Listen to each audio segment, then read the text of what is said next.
Hi friends, అందరు ఎలా ఉన్నారు? బాగున్నారా? నేనైతే ఎక్దమ్ సూపర్గా ఉన్నాను.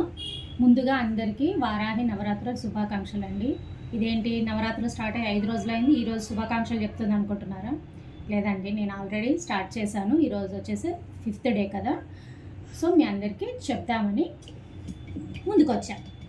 ఓకే, నవరాత్రులు కదా, సో నో నాన్ వెజ్, అందుకని శామదుంపల పులుసు తింటున్నాం. It's okay. 9 days ఫుల్ ఉపవాసం. సామెదుంపల పులుసు ఎలా చేయాలో చూద్దామా? రండి, నా స్టైల్లో చూపిస్తాను. సింపులే అయినా సరే నా స్టైల్లో చూపిస్తాను, ఓకేనా? ముందుగా వాటిని కడుక్కోవాలి.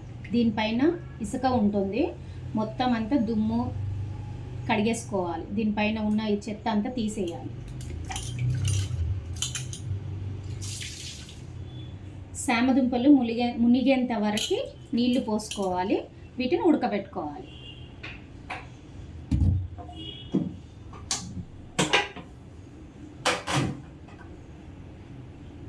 ఏం తెచ్చారు సార్?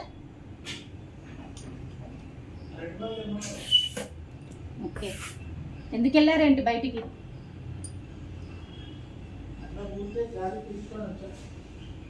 ఓ, ఇంట్లో గాలి బాగాలేదా? అందుకని బయట గాలి పీల్చుకొని వచ్చారు. సరే, కూరకి కావలసిన పదార్థాలు: 2 ఆనియన్స్, 2 పచ్చిమిర్చి, కొంచెం కరివేపాకు, ఒక 2 స్పూన్ల కారపొడి, 1 స్పూన్ ధనియాల పొడి, ఆవాలు, జీలకర్ర, కొన్ని మెంతులు, వేయించిన మెంతులు, వెల్లుల్లి రెబ్బలు ఒక 10 అలా తీసుకొని వెల్లుల్లి రెబ్బల్ని రోట్లో వేసి కొంచెం జీలకర్ర వేసి దంచి గిన్నెలో తీసి పెట్టుకోవాలి ముందుగా.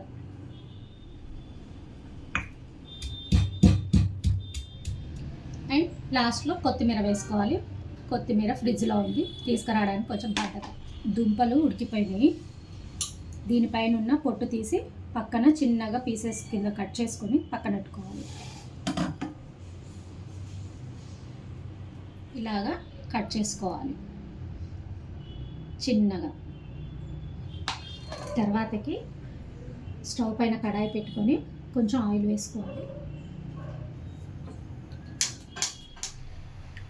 ఆయిల్ వేడెక్కేలోపు చింతపండు నుంచి గుజ్జు తీద్దాం. ఆనియన్స్, పచ్చిమిర్చి వేసేద్దాం. అయ్యో, ఆవాలు జీలకర్ర మర్చిపోయాను, కొంచెం వేసుకోండి. బ్రౌన్ కలర్ వచ్చేంత వరకు వేయించుకోవాలి. ఇలాగా కొద్దిగా బ్రౌన్ కలర్లోకి వచ్చాక దీంట్లో మనం నూరి పెట్టుకున్న పేస్ట్ వేయాలి, వెల్లుల్లి పేస్ట్.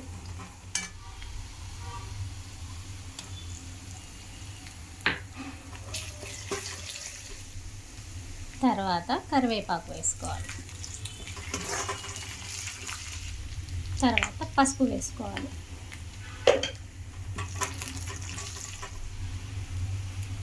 తర్వాత చామదుంపలను వేసుకోవాలి.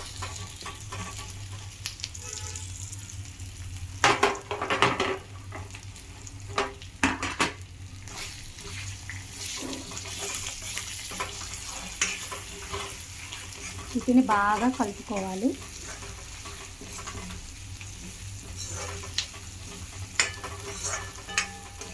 ఒక 5 minutes ఆయిల్లో వేగాక కారపొడి వేసుకోవాలి. ఇప్పుడు కారపొడి వేసుకోవాలి.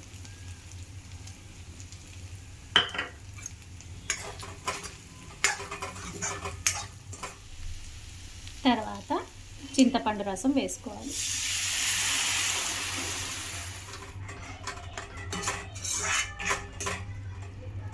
ఒక 5 minutes దీన్ని ఉడకనిద్దాం. ఇలాగ దగ్గరికి వచ్చాక దీంట్లో కొంచెం ధనియాల పొడి వేసుకోవాలి అండ్ ఉప్పు వేసుకోవాలి.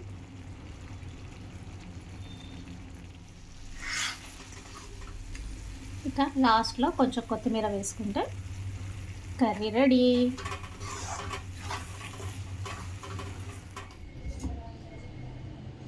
వేడి వేడి శామదుంపల పులుసు రెడీ. దీంట్లోకి మీరు నువ్వుల పొడి వేసుకోవచ్చు, గరం మసాలా వేసుకోవచ్చు. కొంచెం పులుసు పుల్లగా ఉంటుంది కదా, దాంట్లో కొద్దిగా బెల్లం ముక్క వేసుకుంటే కొంచెం ఏమంటారు బ్యాలెన్స్ అవుతుంది. చాలా బాగుంటుంది టేస్ట్ అయితే. ట్రై చేయండి. మీకు వీడియో కనుక నచ్చినట్టయితే లైక్ చేయండి, షేర్ చేయండి, సబ్స్క్రైబ్ చేసుకోండి ఫ్రెండ్స్. బాయ్.